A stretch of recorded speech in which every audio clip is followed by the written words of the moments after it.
That night, Andy was walking home after spending time at his friend's house, which was located on the outskirts of the village. At first, Andy walked together with his 3 friends. They followed a narrow footpath, with plantations and trees on both sides. They were joking around, talking about unimportant things. Their laughter seemed to break the silence of the night around them. But the farther they walked, one by one his friends said goodbye and headed toward their own homes, leaving Andy walking alone. When the last of his friends' footsteps grew faint and finally disappeared from sight, the atmosphere changed drastically. The night felt darker, the cold wind pierced deeper into his skin, and the calls of the Kedasi birds echoed from unknown directions. Silence seemed to blanket the dirt path Andy was walking on. The path appeared narrow, covered in dry leaves. On both sides stood tall, towering trees reaching into the dark sky.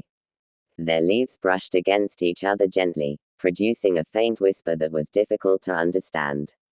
There wasn't a single house nearby, only endless darkness stretching forward. As Andy walked farther, he began to feel something strange. A feeling as if something was watching him, but every time he looked back, there was no one, only himself and the shadows of the trees cast by the moonlight. Goosebumps crawled up Andy's skin for no reason. He turned around again, nothing. Only pitch black darkness that seemed to swallow the path he had already walked through. But when he faced forward again, his body felt colder, as if an unfamiliar presence was brushing against his skin. Sensing something was wrong, Andy quickened his pace, but the feeling didn't fade.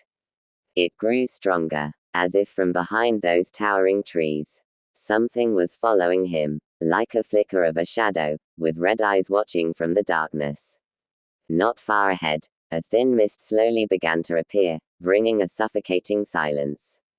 Andy walked faster. As he passed an old tree with an enormous trunk, suddenly, faintly in his ears, he heard a sound, very soft, but clear. Like footsteps stepping on the surrounding leaves. As if following his steps from behind. He stopped. The sound stopped too. He walked again. The sound returned. This time, closer. Andy swallowed hard. His throat felt dry. He knew this path was never this silent. Even the nocturnal animals seemed unwilling to make a sound. And in the midst of that tense silence, he began to smell something strange, the scent of damp soil mixed with something sharper, like the stench of a long-decayed carcass. He also briefly caught the smell of burnt flesh. His heart pounded faster. In the corner of his eye, he caught something moving between the trees, fast, dark, and without a clear shape. Andy closed his eyes for a moment, trying to calm himself while taking a deep breath. But the sensation didn't disappear. Something mysterious felt as though it was standing right behind him. And when he opened his eyes again, in the distance, the road leading to his village was still endlessly dark. But from behind him, there was another sound. This time, not footsteps, but breathing. Slow, hot, heavy, like the breath of someone, or something, unmistakably right behind him. Wrapped in fear, Andy closed his eyes for a moment, trying to calm himself while taking a deep breath. But the sensation did not disappear. Something mysterious felt as if it was standing right behind him. And when he opened his eyes again, in the distance, the path leading to his village was still endlessly dark. But from behind him, there was another sound. This time, not footsteps, but the sound of breathing. Slow, hot, heavy, like the breath of someone, or something, that was unmistakably right behind him. Andy braced his legs and immediately ran as fast as he could when the breathing grew closer to his ear. He didn't dare look back. His instincts told him one very clear thing: whatever was behind him, he must never see it. The dirt path felt longer than usual. Every step felt trapped in the damp soil that seemed intent on holding him back. The cold wind brushed against his neck as if something was chasing him. His breathing was ragged, his chest tight, but he kept running until the dim light of his house finally appeared in the distance. He nearly burst through the door as he entered the house. "Mom! Dad!" he shouted in panic. His mother appeared from the kitchen. But strangely, her expression was blank, her face calm, as if she didn't care about Andy's terrified state. What is it, NDI? She asked softly, too softly. No shock, no worry. Her reaction felt wrong. Shaking, Andy told her everything he had experienced, the footsteps following him, the hot breath behind his ear, and the dark shadow that kept watching him. But his mother only replied briefly. Enough, enough, eat first. I've cooked, she said in a flat tone. His father also appeared, standing at the doorway of the living room. Silent, staring, not saying a single word. Andy felt something was terribly off. But he was too scared to say it.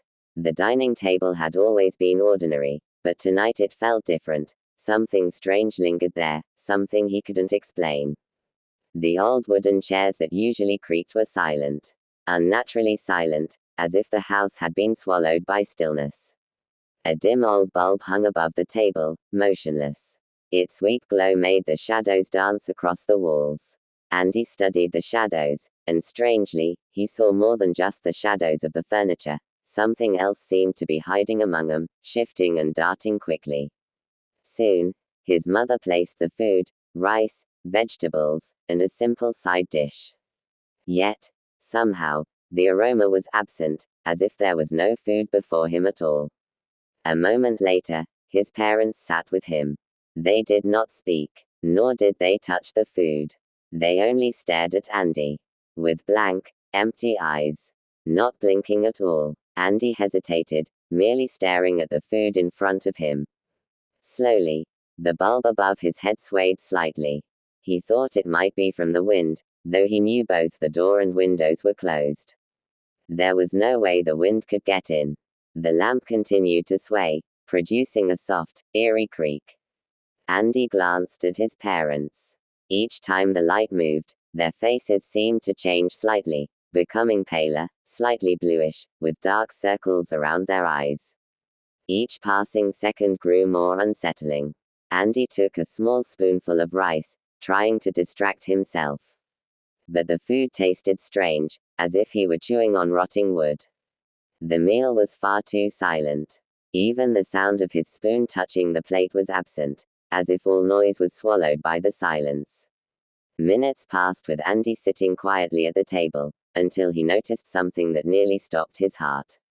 When his father stood to get a drink in the kitchen, there was no shadow on the floor. The bulb above Andy was bright enough to cast shadows. But his father's shadow was gone. Andy froze. He slowly turned his head toward his mother. She was still sitting there, staring with those empty eyes. And she also had no shadow. Andy gasped silently. His pupils widened. Moments later, he heard something else, his father's footsteps returning from the kitchen.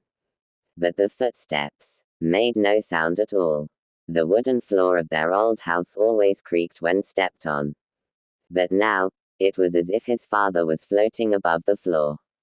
Andy's heartbeat raced faster. His hands were cold with sweat.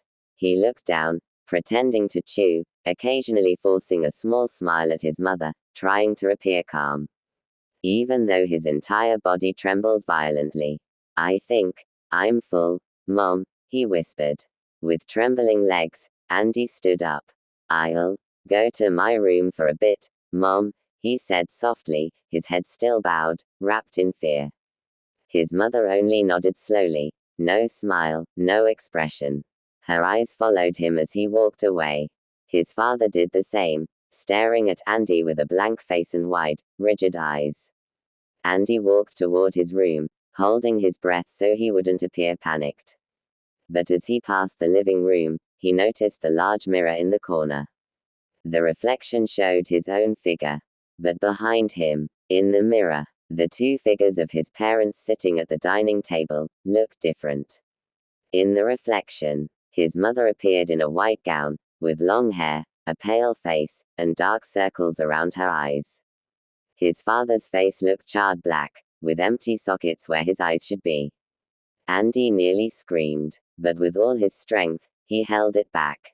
He knew, whatever was in his house tonight, they were not his parents. With slow steps and a pounding heart, Andy walked into his room and immediately closed the door. Then he peeked through the door's peephole.